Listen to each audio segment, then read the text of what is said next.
잘 먹겠습니다. 이번 시간은 137페이지의 도시군 계획설 사업 시행을 함께 보십니다.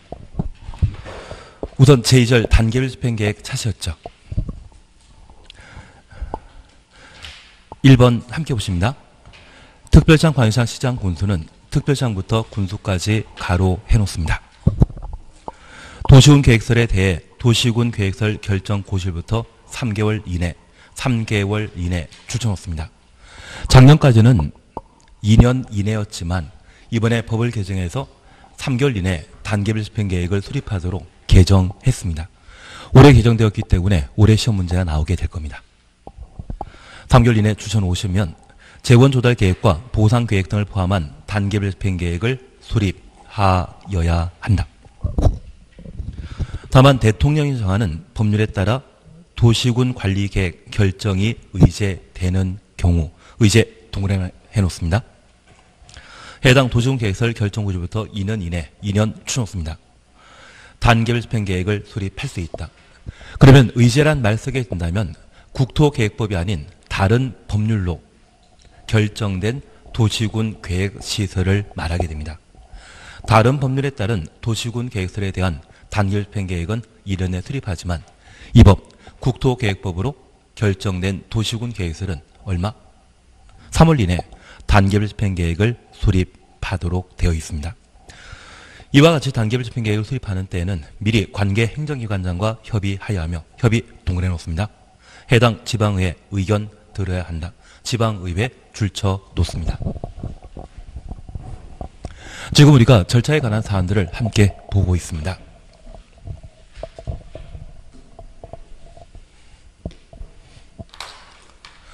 현재 도시군 계획설 사업과 관련된 절차는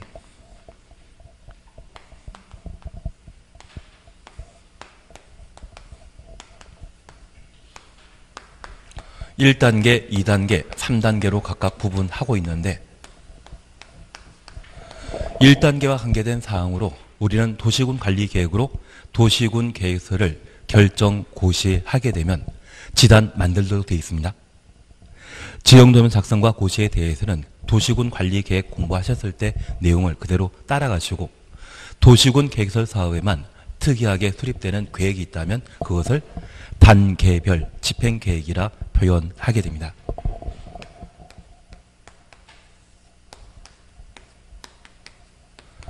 여기 단계별 집행계획은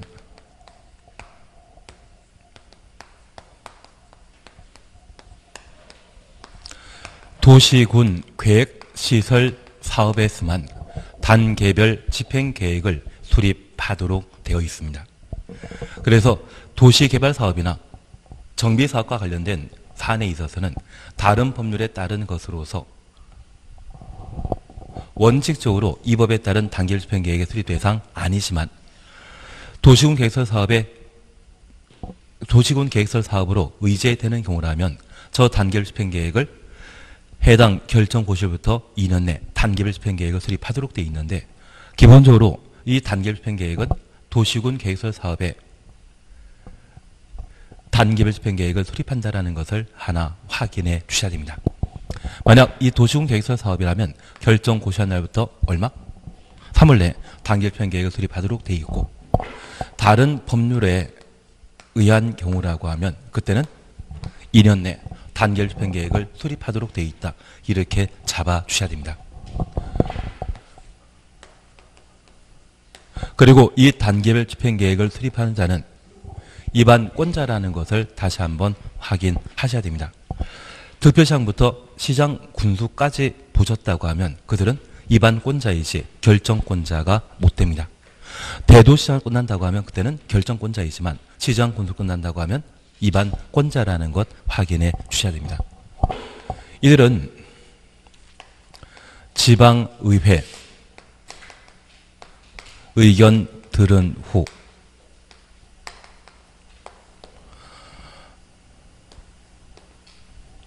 관계 행정기관과의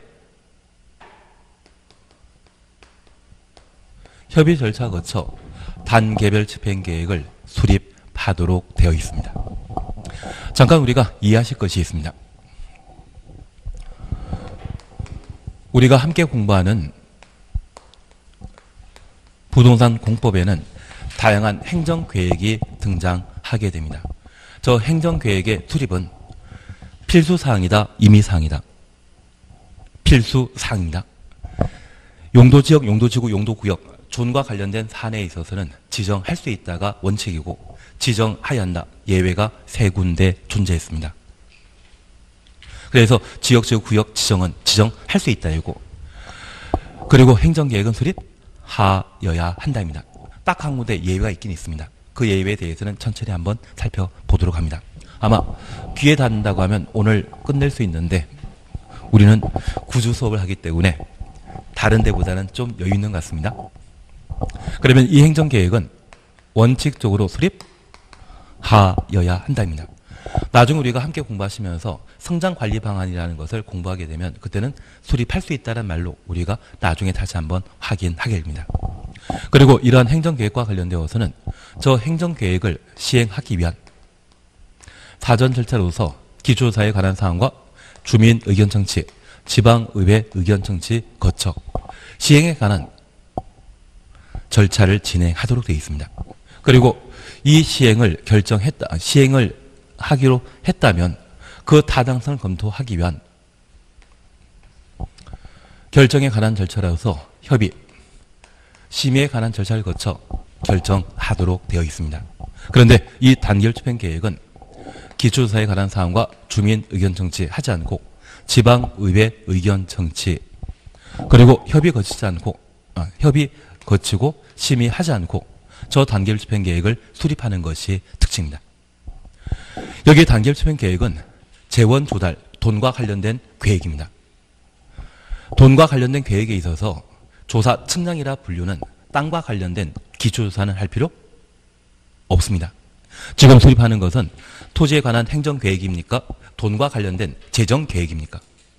돈과 관련된 재정계획이 단계별 집행계획인데, 작년에 우리 지역구 국회의원께서 우리 세종시의 각종 개발 사업을 시행하기 위한 큰 예산 나오신 것 들어본 적 있으십니까?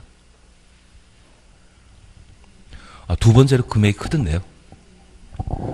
그러면 그 돈과 관련된 행정계획이 바로 단계별 집행계획에 해당되게 되는데, 그런 예산을 확보했다고 하면 도시군계획서 사업을 시행할 수 있는 겁니다. 그 돈과 관련된 행정계획에는 땅과 관련된 기초조사할 필요 있다 없다? 없습니다. 그리고 두 번째입니다.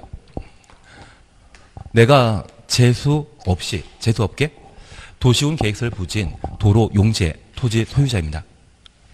그리고 이 도로 용지가 강제 수용될 거라는 것을 알고 계시다면 오늘 보상금 받는 게 낫겠습니까? 10년 뒤에 보상금 받는 게 좋겠습니까?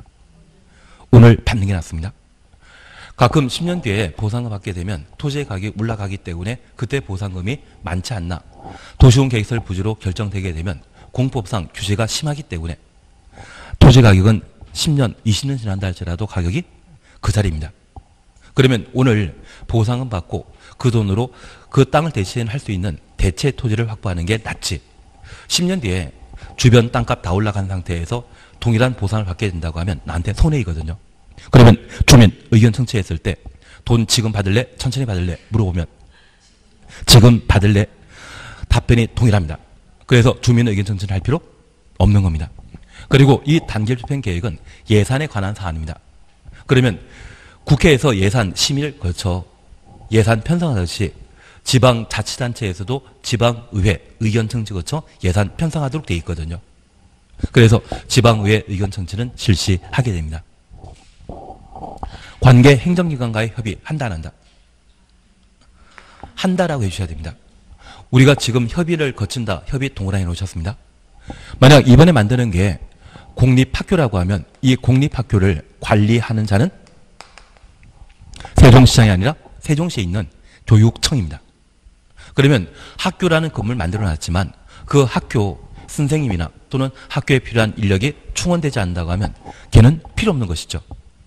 만약 이번에 시립병원이라는 게 하나 만들어지게 된다면 의사 선생님들이나 또는 간호사 그리고 관계인들이 확보돼야만 병원 기능 제대로 할 수 있지, 그렇지 않다고 하면 필요 없거든요.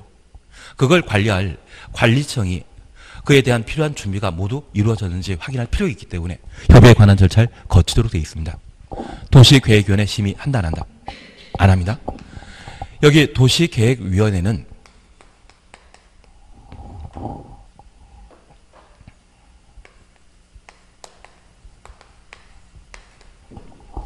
대학 교수님들이 보통 도시계획위원회 구성원이 되게 됩니다. 그리고 우리도 올해 자격증을 따시고 나서 한 3년에서 5년 정도 열심히 일하시다 보면 우리 세종시의 지방의원도 되실 수 있죠. 3년 전에 중국집 사장님께서 이 공인중개사 자격 따시고 작년에 지방선거에서 당선되셨거든요. 그래서 지금 관악구에 구의원 하고 계십니다.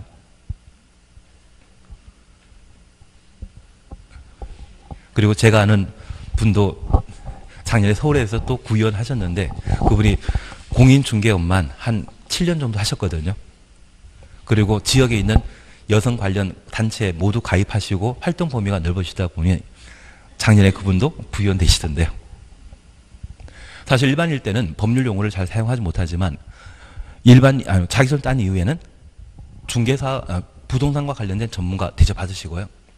내가 지금 한마디 했던 이야기는 남들이 신경도 쓰지 않지만 자격증 가진 상태에서 내가 한마디 내뱉게 되면 그게 진짜 중요한 정보로 다들 인정하게 됩니다. 그리고 사이사이에 법률용어 사용하시다 보면 어떤 단체를 이끌어나게 되는 법 전문가로 대접받으시다 보면 어느 정도 시간 지났을 때 지방의원도 되시던데요. 그리고 그렇게 공부하시다 보면, 그렇게 일하시다 보면 나중에 학력 세탁할 필요가 있지 않으십니까? 63살 되신 분이 지금 박사과정 밟고 계신 분도 계시던데요. 예, 그렇게 학력 세탁하시다 보면 나중에는 교수까지 할 수 있죠. 약간 크게 한번 꿈꾸는 것도 괜찮으실 것 같은데. 그리고 도시계획위원회 구성원도 되실 수 있을 겁니다. 그런데 이 도시계획위원회 구성원 중에 교수님들은 돈과 진짜 친하지 않습니다. 돈에 대해서 안나 모르십니다. 서울에 있는 부동산 관련 대학원에 가끔 기획부동산 사장님께서 입학하셔가지고 교수님 대상으로 바겐세일 하시는 경우가 있습니다. 그래서 가끔 하루 지나게 되면 땅이 조금씩 줄어드는 연안 침식 지역의 땅을 그 교수님들께 아주 비싸게 파시는 분이 계시고요. 그리고 수도권에는 과밀 억제 권역과 성장 관리 권역 외에 자연 보전 권역이라 해서 절대 개발 못하는 땅이 있거든요. 그걸 비싸게 교수님들에게 파는 분들이 계십니다. 예, 워낙 잘 속으시는 분들이 있다 보니까 이런 분들이 저 단계별 집행계획과 관련된 심의 절차를 만든다고 하면 돈에 잘 모르는 분이 돈에 대한 사안을 심의한다는 것은 말도 안 되지 않겠습니까? 그래서 저 단계별 집행계획 수립과 관련되어서는 지방의회 의견 청취와 뭐만? 관계 행정기관과의 협의 절차만 거치지 주민 의견 청취한다 안 한다? 안 한다라는 것 잡아 주셔야 됩니다. 그래서 우리가 잠깐 다시 정리해 주실 것으로서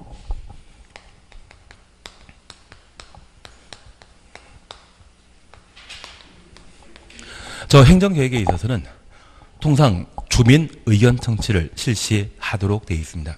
만약 실시한다면 공청회 아니면 공람입니다. 공청회 몇 번? 3번입니다. 국토계획법에서는 광역도시계획과 도시군기본계획 수립 시에 공청회에 관한 절차를 진행한다는 것 기억하시고 아주 특이한 사항으로 이 공청회를 안 하는 경우가 있습니다. 방금 하나 보셨습니다. 행정청 수립하는 행정계획 중에 방금 보셨던 단계별 집행계획 수립은 주민 의견 청취 한다 안 한다? 안 한다라는 것 확인해 주셔야 됩니다. 그리고 두 번째입니다. 우리가 함께 공부하시면서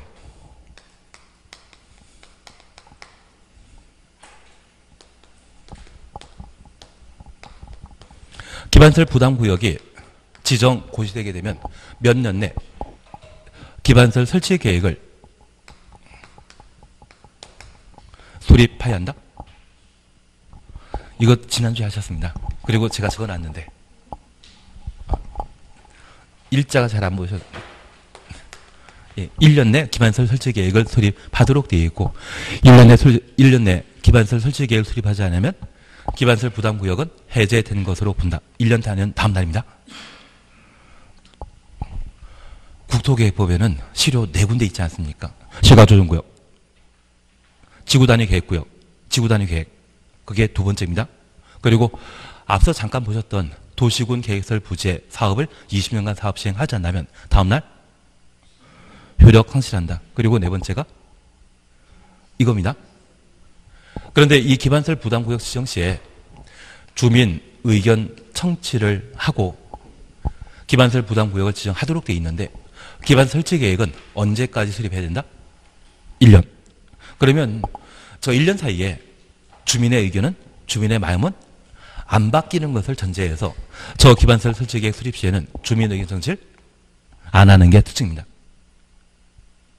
1년 사이에 또 한 번 하면 좀 힘들지 않겠습니까? 그리고 나중에 우리가 다시 한번 보셨겠지만 도시개발법이 있습니다. 이 개발법에도 도시개발사업과 관련되어서는 실시계획을 작성하고 인가받고 고시하도록 되어 있는데 저 도시개발법의 실시계획 인가 시에는 주민 의견 청취가 없습니다. 그래서 공법상 주민 의견 청취 없는 행정계획은 딱 몇 번이다? 3개.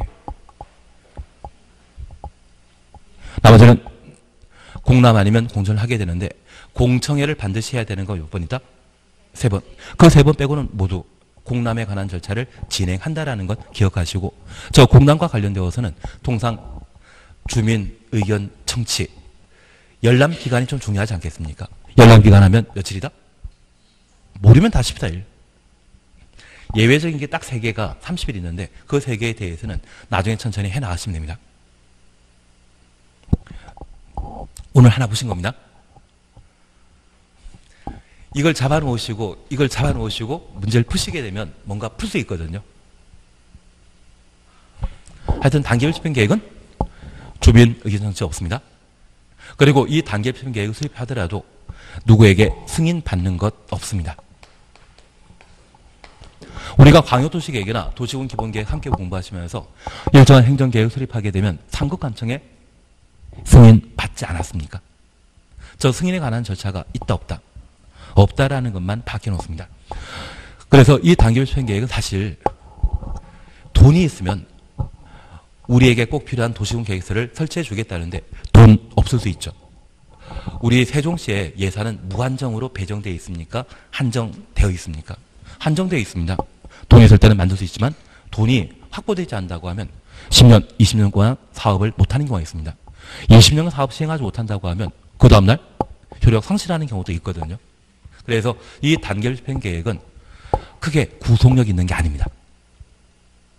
저게 편성됐다 해서 반드시 한다. 그런 게 좀 아니라는 것 이해해 주시고 후손을 밀려난 사업이라 할지라도 유능한 지역 국회의원 만나게 되면 나라 예산이라도 따오시는 경우가 있거든요. 우리 세종시에는 실력 있는 분이 계시지 않으십니까?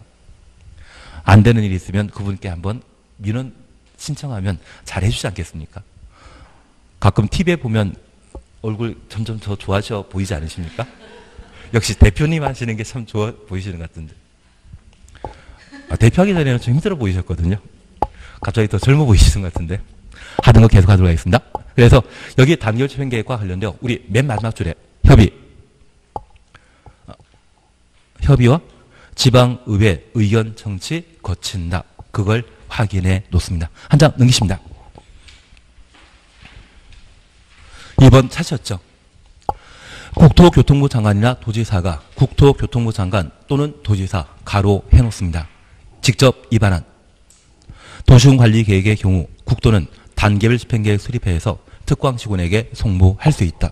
그래서 이 단계별 집행계획을 수립하는 자는 결정권자입니까? 위반권자입니까? 위반권자입니다. 국토가 직접 위반한 도시군 계획설에 대해서는 단계별 집행계획을 직접 수립할 수 있다는 것 확인하시면서 현재 위반권자가 단계별 집행계획을 수립한다는 점 다시 한번 확인해 놓습니다. 그리고 공고에 대해서는 크게 문제 없습니다. 그리고 2번 단계별 집행계획의 구분 찾으셨죠?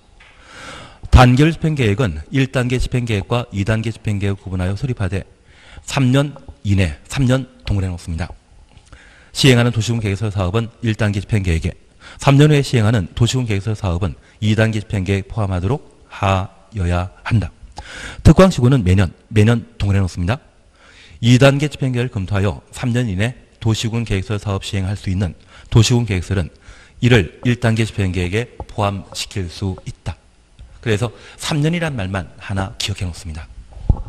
그러면 이제 이렇게 잠깐 구분하고 마십니다. 현재 단계별 집행계획은 3년 기준으로 3년 내 시행할 수 있는 도시군 계획설 사업, 바로 세종시에 예산 확보된 도시군 계획설 사업이라면 빨리 하겠다는 차원에서 1단계 집행계획에 포함시키는 것이고요. 3년 이후에 시행할 도시군 계획설 사업 2단계 집행계획에 포함시키게 되는데 얘는 예산이 확보되지 않은 것을 말하는 겁니다. 그래서 우리 세종시에 100여 개의 도시군 계획설 사업을 시행하고자 하는데 20개는 예산 확보되었다고 하면 1단계 집행계획에 포함하여 3년 안에는 사업 시행한다는 이야기입니다. 반면 예산 확보가 참 애매하다 그런 경우라면 3년 뒤에 시행할 사업으로서 2단계 집행계획에 포함되는데 얘는 이미 확정된 것이죠. 얘는 이미 확정된 것입니다. 다만 저 2단계 집행계획에 포함된 도시군 계획설 사업이라 할지라도 나라에서 정부 예산이라도 조금 지원해 준다고 하면 이것 할 수 있죠. 그래서 저 2단계 집행계획 중에 꼭 필요한 것에 대해서는 매년 검토해서 1단계 집행계획에 포함시킬 수 있는 겁니다. 그래서 프로야구가 1군과 2군으로 구분하게 되면 2군 선수를 1군에 승격시키는 경우 있지 않습니까? 그것처럼 매년 2단계 집행계획을 검토하여 1단계 집행계획에 포함시킬 수 있다. 그런 의미로 이해해 주십니다. 다만 얘는 크게 문제 있는 게 아니고요. 올해 우리가 해주실 것은 얘입니다. 이번에 11월 달에 개정된 사항으로 도시군 계획설이 결정 고시되게 되면 얼마? 3월 내에 입안권자가 단계별 집행계획을 수립하여야 한다. 그것 잡아주시는 게 필요하십니다. 그걸 해주셔야 됩니다. 진짜 하실 거죠? 이걸 해주셔야 됩니다. 올해는 이겁니다. 그리고 절차와 관련된 우리가 기억하실 것은 여러 행정계획 중에 보통 도시계획위원회 심의 절차 반드시 두고 있는데 얘만큼 없습니다. 주민 의견 정치 있다 없다? 없다. 얘는 왜?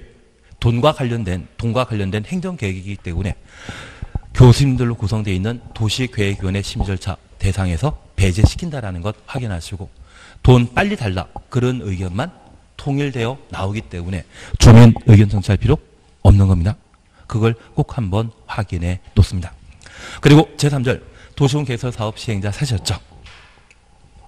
이제 우리는 2단계에 관한 사항을 함께 공부하시는 겁니다. 시행자와 실시계획까지를 뭘 한다? 2단계. 저쪽 갔다가 와야 되는데 우리는 1단계와 관련되어 도시군 관리계획 결정하는 거 보셨고 2단계와 관련되어서는 시행자가 실시계획 작성해서 결정권자에게 인가받고 사업 시행하도록 되어 있습니다. 사업 실제 시행하는 자는 누가 하겠습니까? 결정권자 하겠습니까? 입안권자 하겠습니까? 입안권자 수용해서 사업하는 것이고요. 그 공사가 모두 완료되었다면 준공금사하고 공사 완료 공고하는 자는 입안권자 하겠습니까? 결정권자 하겠습니까? 결정권자가. 그래서 여기 시행자는 입안권자가 하는 것이고 실시인가는 결정권자 하는 것이고 수용과 관련된 사업 시행은 입안권자 하지만 공사 완료 공고는 누가 한다? 결정권자 하는 겁니다. 한 번 더 들으면 이게 아주 편해집니다. 그리고 이 절차가 제대로 잡히시게 되면 도시개발법을 아주 쉽게 할 수 있습니다. 그래서 나중에 한 번 더 들어보시는 게 제일 좋지 않나 싶습니다. 우선 138페이지에 도시군 계획설 사업 시행자 찾으셨죠. 그리고 1. 원칙입니다. 특별시장, 광역시장, 시장, 군수는 특별시장부터 군수까지 가로 해놓습니다. 관할 구역의 도시군 계획설 사업을 시행한다. 그래서 특광시군에 학교 만들거나 도로 만드는 도시군 계획설 사업은 특광시군이 책임지고 시행하는 겁니다. 그리고 옆에 페이지에 2번 예외 찾으셨죠. 양가로 1번입니다. 국토교통부 장관은 국가계획과 관련되거나 국토교통부 장관부터 국가계획까지 가로 해놓습니다. 그 밖에 특필하다 인정되는 경우 특별시장, 관시장, 시장, 군수의 의견 들어 직접 도시군 계획설 사업을 시행할 수 있으며 도지사는 광역도시계획과 관련되거나 도지사부터 광역도시계획까지 가로 해놓습니다. 특히 필요하다 인정되는 경우 시장, 군수의 의견 들어 직접 도시군 계획설 사업을 시행할 수 있다. 그래서 국도도 도시군 계획설 사업을 시행할 수 있는 겁니다. 그리고 양가로 2번 지정 시행자 찾으셨죠. 위 규정에 따라 시행자 될 수 있는 자 외의 자는 외자 추정수입니다. 그러면 위 규정이라 함은 위반권자인 국토교통부 장관, 지구이사, 시장, 군수인, 도시군 계획설 사업 시행자를 말하는데 그 자 외의 자라고 하면 비행정청을 말합니다. 지금 우리 다시 한번 봐놓습니다. 우리가 공부하고 있는 부동산 공법은 국가가 공익을 달성하기 위해 일반 국민에게 규제를 가하는 법률로 구성되어 있습니다. 그리고 우리는 참 머리 좋지 않습니까? 그동안 공부할 기회가 없어가지고 공부를 제대로 안 했지. 이번에 제대로 공부하시면 합격하시고 나면 아 내가 10년 전만 이렇게 공부했으면 서울대 갔는데 그 생각 드실 겁니다. 그래서 한 해 만에 공인중개사 시험에 합격하시게 되면 진짜 대학원 가신 분도 계십니다. 한 해 만에 붙었으면 참 미안하지 않습니까? 아, 제가 알고 있는 분들 중은 8년 동안 시험 공부하는 분도 계십니다. 예. 자제분이 중학교일 때 시험 처음에 도전하셨는데 그때 좀 떨어지셨거든요. 1차가 어렵게 나와 떨어지셨는데 한 해 더 공부한다고 해서 시작하셨는데 그때는 또 2차 떨어졌습니다. 그런데 애가 갑자기 고등학교에 입학하게 되니까 내 공부가 중요하니까 자제분의 대학 가는 게 중요하십니까? 자제분의 공부가 중요하다 해서 3년 동안 공부를 포기하셨다가 그런데 또 애가 재수를 하게 돼가지고 그러고 나서 자제분이 합격하고 나서 또 공부 시작하시다 보니까 해수로 따지게 되면 거의 뭐 6년, 7년 정도 그리고 또 시험 처음 도전했던 데가 또 1차 어렵게 나와가지고 하여튼 시험운이 좀 있으셔야 되는 게 좀 있는 것 같습니다. 그렇게 공부하시는 분 계시는데 만약 1년 만에 합격하셨다고 하면 나중에 원장님께 꼭 감사를 표하셔야 됩니다. 가끔 그런 분들이 계십니다.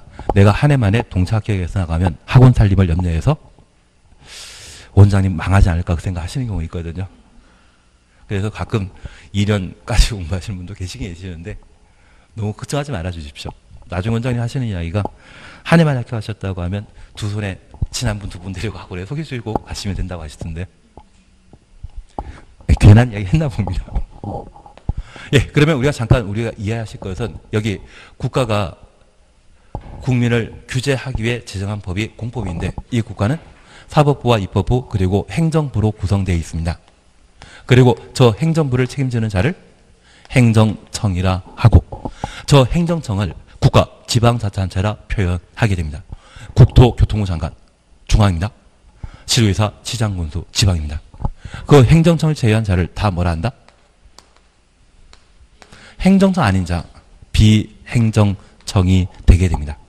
다만 이런 비행정청에는 우리 세종시에도 세종시의 도시개발 사업이나 각종 시설 사업과 관련된 지방공사 있거든요. 그리고 국토교통부에는 아파트를 주로 만드는 정부 투자기관 주택공사 있지 않습니까? 그러면 이 주택공사 지방공사는 행정청이다 아니다? 아닙니다. 통상 행정청은 공익사업을 시행하고 있는데 저 공익사업하고 있는 이들과 똑같이 공익사업하는 자가 주택공사, 지방공사입니다. 그런데 이들과 달리 순수히 영리를 추구하는 자가 있다면 그들은 민간이거든요. 이게 공법상 등장하는 주체입니다. 그중에 저 행정청과 주택공사, 지방공사를 공익사업하는 주체라 해서 공적사업 주체 또는 공이란 말로 표현하고 이들을 뺀 나머지를 뭐라 한다? 민간이라 표현하게 됩니다. 이렇게 공공과 민간을 구분하는 주된 목적은 다른 게 아닙니다. 공익사업 하게 되면 법령상 그 사업을 원활히 시행할 수 있도록 도움 제공할 필요 있죠. 반면 민간이 사업하게 된다고 하면 얘들은 자기 돈 벌기 위한 것이지 공익과는 관계없습니다. 뭔가 부담 줘야 되지 않겠습니까? 그래서 만약 토지 소유자의 동의 받아야 된다. 그리고 돈 내야 된다. 이런 요구 조건이 붙게 되는 것은 공공에게 요구 조건 붙겠습니까? 민간에 붙겠습니까? 민간에게. 만약 공공에 해당되는 국가 지방자치단체, 정부 투자기관, 지방공사에게 토지 소유자 동의 받아라, 돈 내라, 이런 취지 지분 묻게 되면 그 지분 무조건 틀린 것으로 잡아내셔야 됩니다. 이게 우리가 많이 공부하셨을 때 파악할 수 있는 총론적인 문제가 되는 겁니다. 그리고 우리 시험에서는 계속 여기 지방공사건, 주택공사건 툭 던져내면서 이행 보증금 예치해야 된다. 토지 소유자 동의 받아야 된다. 그런 취지의 지문이 계속 반복되고 있는데 그거는 무조건 틀린 지문이라는 것을 확신하셔야 됩니다. 그래서 공법과 관련된 지문에 있어서는 앞에 지문에 붙어있는 주어가 누구인지를 파악하시는 게 문제를 해결할 수 있는 좋은 방법일 겁니다.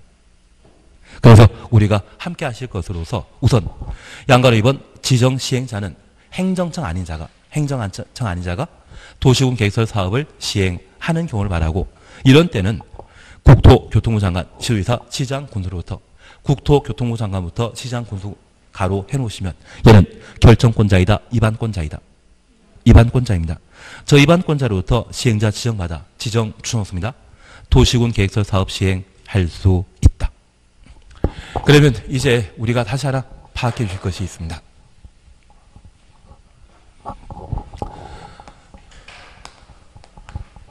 이 단계와 관련되어 시행자에 관한 사항을 함께 살펴보셨는데 여기 시행자와 관련된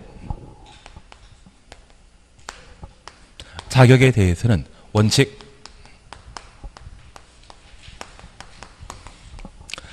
특별시장 광역시장이 원칙적인 도시군 계획설 사업 시행자가 될 수 있고 우리가 하나 이해하실 것이 있습니다. 우리 세종시에 도로 만들고 학교 만드는 것은 국토교통부 장관이 해준다? 세종시장이 하셔야 된다. 세종시장이 해야 됩니다. 만약 충청남도에 속해 있는 공주시에 필요한 도로나 학교 만드는 것이 있다면 누가 사업해야 된다? 공주시장이 해야 되지 도지사 해주는 것 아닙니다. 그래서 도시를 성장 발전시키는 데 책임 있는 것은 분명 우리 시민들도 함께 동참해야 되지만 시를 책임지고 있는 분 계시지 않습니까? 그분이 만드는 게 원칙입니다. 다만 예외적으로 국토가 도시군 계획설 사업을 할 수 있습니다. 월드컵 경기를 치르고자 서울이건 대전이건 월드컵 경기장이 만들어져 있는데 그 월드컵은 국가 행사지 않습니까? 그 국가 계획과 관련된 사안일 때는 국토교통부 장관이 그리고 충청남도에 공주시와 홍성군 사이에 도로를 하나 만들게 된다면 그걸 도지사가 광역도시계획 수립하는 경우도 있지 않습니까? 만약 그런 경우라면 누가? 도지사가 해당 도시군 계획서 사업의 시행자가 될 수 있다는 이야기입니다. 그리고 두 번째 우리가 이해해 주실 것이 있습니다. 비행정청도 도시군 계획설 사업 시행자가 될 수 있는데 우리 함께 공부하시면서 도시군 관리 계획의 입안 제한이란 말 기억나십니까? 요청이나 말은 행정청이 다른 행정청에 부탁하는 것을 요청이라고 행정청 아닌 자가 행정청에 부탁하는 것이 있다면 걔를 뭐란다? 제한이라 표현합니다. 여기 입안 제한과 관련되어 기, 지, 산, 대란 말을 함께 보셨고 저 기반서 설치와 관련되어서는 면적 5분의 4 작년에 시험에 나왔기 때문에 신경 안 써도 됩니다. 작년에는 뭐 면적 3분의 2와 5분의 4 그거 찾는 게 정답 지문이었거든요. 그래서 크게 신경 쓰지 않습니다. 작년에 나왔기 때문에 올해 안 나옵니다. 대신 올해 하실 게 산업유통개발진흥지구와 관련되어 면적 만 이상 3만 미만 자개생 전체 면적 중에 50% 이상이 계획관리지역일 것. 안 나오셨죠? 보셨습니까? 알겠습니다. 그래서 안 나오셔가지고 보고 했습니다. 예, 알겠습니다. 그 세 개 하시는 게 필요하십니다. 그리고 처리기간은 45일이라는 것 기억하시고 1회 30일 범위 내 기간 연장할 수 있는데 저 기반설의 설치를 제한했다는 것은 저 기반설 이분들이 만들겠다는 이야기입니다. 그러면 학교는 기반설 2단이다. 그런데 가끔 아파트 단지를 만들면서 저 아파트 바로 옆에 초등학교나 중학교나 고등학교 학교에 있다면 아파트 가격 오른다, 가격 떨어진다. 오릅니다. 그래서 가끔 수도권에서는 초세권이라는 말을 붙이면서 초세권 아파트라는 말을 사용합니다. 초등학교가 바로 옆에 있는 아파트 단지, 역세권만 존재하는 게 아니더라고요. 그래서 나중에 부동산 중개업 하시면 성공하시려고 하면 우리 동네는 말고 다른 동네, 아니면 초창기에 우리가 좀 얼굴이 알려지지 않았다고 하면 우리 세종시에 땅 전문 제일 잘하는 곳, 아파트 진짜 잘하는 곳 한 번씩 손님으로 방문해 보셔야 됩니다. 그분들이 우리를 어떻게 대하는지 몇 번 방문하시다 보면 몸으로 느낄 수 있고, 나중에 내가 나를 찾아오는 분이 있다면 똑같이 하시면 그분처럼 1등 되지 않겠습니까?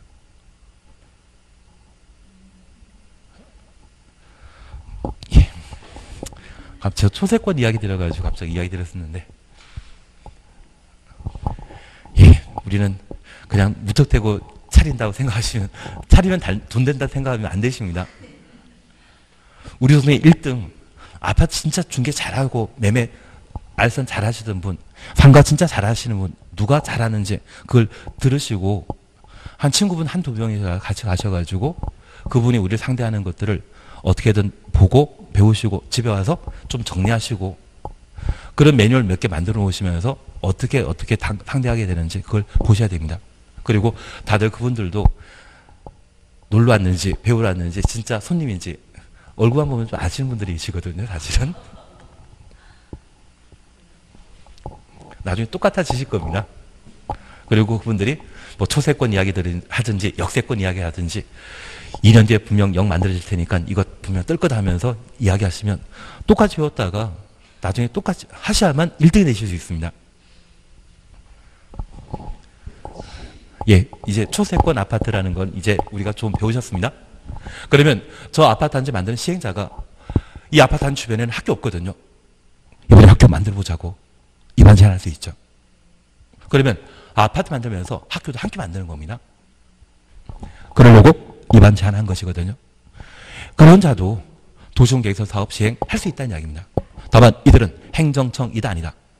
아닙니다. 원래 도시공개개설 사업은 누가 하는 것입니까? 입안권자. 저 입안권자로부터 무엇 받음으로써? 지정 받음으로써 도시군 계획설 사업 시행자가 될 수 있다는 이야기입니다. 다만 저 비행정청은 똑같은 사람 아니죠. 민간도 있고 공공도 있지 않았습니까? 그래서 행정청을 제외한 공이 있고 순수한 민간이 있을 겁니다. 앞서 우리 약속하신 게 있습니다. 토지 소유자 동의 받아야 되는 자는 민간만. 이제 공부한 보람이 점점 생기고 있습니다. 그래서 저 공공의 경우는 누구의 동의 없이 입안권자로부터 국토교통부 장관, 지도의사, 지장군으로부터 지정받아 도시군계획설 사업 시행자가 될 수 있지만 민간의 경우는 토지 소유자의 동의 받은 때에만 지정받을 수 있거든요. 그 동의 요건을 확인해 주십니다. 면적 3분의 2 이상을 소유하고 토지 등의 소유자 총수 2분의 1 이상의 동의받은 때에만 도시군 계획설 사업 시행자로 지정받을 수 있거든요. 그래서 맨 마지막 줄 보십니다. 다음 각호에 해당하지 않은 자, 바로 민간을 말합니다. 책을 보셔야 됩니다. 근데 우리 수업 끝나시고 책 보십니까? 복습할 때 꼭 그러셔야 됩니다. 그냥 동영상만 계속 들으시게 되면 동영상 들을 때는 내가 아는 것처럼 느끼시는데 실제 책을 보고 또 오늘처럼 문제를 풀다 보면 그 문제에서 내가 공부했던 것과 차이 나는 것을 느끼게 됩니다. 그걸 해결할 수 있는 방법은 계속 책을 보셔야 됩니다. 그렇다고 다 보시는 거는 그건 무리이십니다. 좀 필요한 내용만 공부하시는 게 참 좋을 것 같습니다. 한 장 넘기십니다. 도시군계획설 사업 대상인 토지, 가로속에 국공유를 제외한 면적 3분의 2 이상에 해당되는 토지를 소유하고 면적부터 가로 열어놓습니다. 토지 소유자 총수 2분의 1 이상에 해당되는 자의 동의 얻어야 된다. 동의까지 가로 닫아놓습니다. 그리고 박스에 국가 지방자치단체 2. 공공기관 3. 대통령령이 정하는 다음의 자로서 기업, 지방공사. 쭉 보니 느낌상 얘들은 민간이다, 공공이다. 공공이죠. 그래서 공공을 제외한 민간의 경우에만 토지, 토유자의 동의받아 도시군 계획설 사업 시행자로 지정될 수 있고요. 지정되기 위해서는 면적 3분의 2 이상 소유하고 총수 2분의 1 이상의 동의 받아야 된다. 이해되시겠습니까? 그러면 얘를 또 이해할 수 있을 것 같습니다. 그러면 저 민간이 도시군 계획설 사업을 시행하고자 한다면 도시군 계획설 사업을 시행하는 때에는 부지 면적은 무조건 얼마 이상? 3만이 아니라 만 이상. 원칙적으로 만 이상. 규모 커야만 공익사업인 도시군 계획설 사업이고 규모 작다고 하면 만 미만이라고 하면 규모 작은 것으로서 그냥 기만설입니다. 우리 산업유통개발진흥지구도 만 이상 3만 미만이라는 말 기억나지 않으십니까? 무조건 만 이상은 돼야 되는 겁니다. 예외적으로 3만 이상일 때를 요구하는 경우도 있는데 그건 천천히 하시고 일단 규모 큰 것으로. 그중에 저 3만 제곱미터 중에 2만 제곱미터를 내가 소유하고 잔여 토지 1만 제곱미터 중에 토지 소유자가 10명 있다고 하면 10명 중에 몇 명? 5명 이상의 동의 받게 되면 이 땅에 대해서는 나중에 수용할 수 있습니다. 대신 우리가 하나 이해하실 것은 저 2만 제곱미터 내가 소유했을 때 저 10명의 토지 소유자 중에 5명이 10평을 가지고 있건 5평 가지고 있건 1평 가지고 있건 토지 소유자이죠. 그러면 1만 제곱미터 중에 한 9천 제곱미터를 가지고 있는 분이 한 5명인데 5명이 되는데 10평, 1평 그런 분들이 5명의 동의 얻게 된다면 저 9천 제곱미터에 대해 뭐 할 수 있다? 강제 수용할 수 있다는 이야기입니다. 그래서 가끔 민간이 좀 치사하지만 토지 작업을 하는 경우가 있습니다. 그 토지 작업하는 것도 7년에 걸쳐 합니다. 애초에 사업구역, 사업대상 지역을 한번 유심히 관찰하고 임직원 명의로 10평이건 1평이든 땅을 좀 사놓습니다. 그리고 자기가 쉽게 확보할 수 있는 땅을 한번 확보하고 나면 그 주변 토지 필요한 땅에 대해 강제 수용 절차를 거치기 위한 도시군 계획설 사업 시행자 지정받는 경우 있거든요. 대신 이분이 반드시 뭐 해야 된다? 이때는 싸게 구입하시겠습니까? 비싸게 구입하시겠습니까? 비싸게 구입합니다. 이때 파시는 게 제일 좋고요. 만약 이때 팔지 못하고 나중에 저 3분의 1에 해당되는 땅이 되었을 때는 이미 토지 작업을 어느 정도 끝냈기 때문에 내 땅을 반값에 강제 수용해버립니다. 그래서 보통 거래시세가 100이라고 하면 실제 애초 보상 금액에 대해서는 40을 제시하고 그리고 이분들이 변호사 사가지고 토지 수용에 재결 신청한다고 하면 그때 50까지 올려줍니다. 그리고 토지 수용위원회 심의 거친다 할지라도 아마 50 정도에서 보상 가격이 결정되기 때문에 100이 아닌 50만 원 받고 말아버리는 게 참 많거든요. 그래서 누가 토지 작업한다는 이야기 듣게 된다면 초창기에 아는 토지 소유자한테는 팔라고 비싼 가격에 팔라고 해주시는 게 좀 좋습니다. 네. 갑자기 실무로 넘어갔지만 그건 한쪽 귀로 듣고 한쪽 귀로 흘려버리시고 우리가 파악해 주실 것은 도시군 계획설 부지 중에 면적 얼마? 3분의 2 이상은 반드시 소유하고 나머지 토지 1만 제곱미터에 대한 토지의 소유자 총수의 얼마? 2분의 1. 토지 소유에 동의받은 때만 사업 시행자 지정 받을 수 있는 겁니다. 그것 잡아주시는 게 필요합니다. 3번 시행자 지정 고시에 대해서는 그냥 지나십니다. 그리고 제4절 실시계획 작성 및 인가 차시였죠. 1. 실시계획 작성입니다. 도시군 계획설 사업 시행자가 실시계획 작성하도록 되어 있습니다. 그냥 지나십니다. 그리고 양가로 3번 차시였죠. 분할 시행의 경우 도시군 계획설 사업 시행자는 도시군 계획설 사업을 효율적으로 추진하기 위해 필요하다 인정되면 사업 시행 대상 지역 또는 대상 시설을 둘 이상으로 분할하여 분할 동굴해 놓습니다. 도시군 계획설 사업을 시행할 수 있다. 분할 동그라미 해놓습니다. 사실 실시계획과 관련되어서는 딱히 공부할 게 없습니다. 실시계획 가지고 시험 내는 경우가 거의 없기 때문에 딱히 공부할 거 없는데 얘를 잠깐 이해해 주셔야 됩니다. 우리가 함께 공부하시면서 도시군 관리 계획의 3번, 4번을 함께 공부한 바 있습니다. 3번 도시군 관리 결정되게 되면 도시군 계획설 사업이 되고, 4번 도시개발 사업에 관한 계획과 정비 사업에 관한 계획을 도시군 관리 계획으로 결정하게 되면 이 세 가지 사업은 모두 도시군 관리 계획으로 결정해서 시행하는 사업이죠. 걔를 뭐란다? 도시군 계획 사업. 그래서 도시군 계획 사업에는 시설 사업과 개발 사업, 정비 사업 세 가지가 모두 포함되게 됩니다. 아쉽게도 작년 기출문제로 이미 출제되었기 때문에 의미는 좀 없습니다. 그런데 이 세 개 사업과 관련되어 우리가 잠깐 구분하실 것으로 사업 시행 방식이거든요. 사업 시행 방식과 관련된 특징을 우리가 함께 보시는데, 첫 번째 도시군 계획 시설 사업은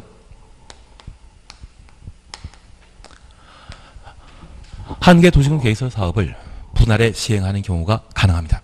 그래서 우리 주변에 서울에서 목포까지 KTX를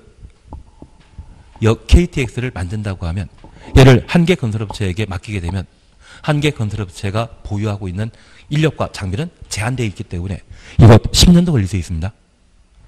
합리를 시행하기 위해 얘를 공구별로 쪼개어 여러 건설업체에게 공사를 맡기게 되면 신속하게 처리될 수 있죠.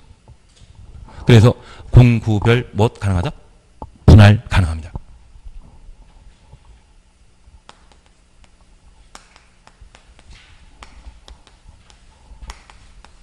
그리고 결합이란 말과 통합이란 말을 잠깐 구분하셔야 됩니다. 얘는 나중에 다시 한번 하시게 되겠지만 지금 총론 개념으로 파악해 놓아야 됩니다. 우리가 나중에 도시개발법을 공부하시다 보면 도시개발 사업을 함께 공부하게 됩니다. 여기 개발 사업과 관련되어서는 분할과 결합 가능합니다. 제가 간혹 대장지구에 관한 이야기 드린 적 있지 않습니까? 그 대장지구는 성남이 이루어지는 도시개발 사업으로서 대한민국 최초로 결합해서 사업하고 있는 중입니다. 그 대장지구는 판교 바로 밑에 땅으로서 지금 경기도지사인 이재명 시장이 경기도지사 선거 시에 이거 무조건 성공하고 자기가 워낙 잘했기 때문에 성공한 사업이라고 과장 광고했다고 선거법 위반으로 지금 재판받고 있는 중이거든요. 그런데 이 대장지구와 결합해서 개발 사업하는 것이 성남시에는 1970년대에 청계천 일대 철거하고 철거민들이 이주하면서 그들의 일자리 마련해주기 위해 신흥동이라고 하는 동네에 국가산업단지 제1산업단지가 있습니다. 얘가 50년 가까이 사용되어 좀 노화되었거든요. 이것 없애버리고 공원 만드는 사업과 함께 사업을 시행하게 되는데 이 두 지역의 장소가 거리가 10km나 떨어져 있습니다. 그런데 개발 사업과 관련되어 공원 만들게 되면 분양할 건물이 없기 때문에 돈 남는 거 없거든요. 대신 판교 바로 밑에 대장지구는 판교가 성공한 신도시이기 때문에 이 대장지구도 100% 성공한다고 누구나 확신합니다. 이거 묶어 사업하는 걸 뭐란다? 결합이라 표현합니다. 이게 가능한 것이 개발 사업의 특징입니다. 그리고 정비 사업이라는 게 있습니다. 이 정비 사업은 재개발, 재건축 사업을 말하는데 이 재건축 재개발 사업은 분할, 결합, 통합 모두 가능합니다. 그러면 분할 정비 사업하는 곳은 뭐란다? 정비구역이랍니다. 그 정비구역을 둘로 쪼개는 건 가능하다는 이야기고요. 저 정비구역이 멀리 떨어져 있는 건 붙여서 할 수 있습니다. 그래서 우리가 하나 이해하실 것은 결합이라고 하는 것은 가까이 붙어 있는 것입니까? 좀 멀리 떨어져 있는 겁니까? 떨어져 있는 거 합체시키는 것을 말합니다. 다만 이 결합이라 하면 그냥 대장지구에 대한 개발 사업과 신흥동에 대한 개발 사업 각각의 명칭이 존재한 상태에서 묶어서 한 시행자 하는 것을 말합니다. 그러면 통합이라고 하는 것은 12구역과 13구역이 있을 때 이것을 합쳐버려서 12구역으로 바꾸는 것. 그래서 나중에 우리가 재개발, 재건축 사업 공부하시는데 여기 12구역은 아파트 분양 세대 수가 달랑 500세대인데 조합원이 1000명입니다. 그러면 조합원 모두 아파트 분양받을 수 있다 없다? 그런 없는 정비사업 구역이 되는 반면 여기 13구역은 공급한 아파트 세대 수는 500세대인데 조합원이 10명밖에 안 됩니다. 그러면 이것 묶어가지고 정비사업 하게 되면 한 10% 정도만 아파트 분양 신청 안 하게 되면 조합원 모두에게 골고루 아파트 공급할 수 있거든요. 그래서 정비구역을 서로 묶어버리는 사업이 있다고 하면 그걸 뭐한다? 통합이라 표현하게 됩니다. 그래서 우리가 기억하실 것은 현재 도시군 개설 사업과 관련되어서는 결합하는 거 된다 안 된다? 통합 없습니다. 개발 사업에서는 분할과 결합 가능한데 정비 사업은 세 가지 방식이 모두 가능하다는 것만 하나 확인하시고 지금 보시는 도시군 개설 사업에 있어서는 분할만 인정하지 결합은 허용한다 안 한다? 안 한다. 그걸 좀 봐주셔야 됩니다. 요즘 저걸 내는 걸 출제하는 분들이 참 좋아하십니다.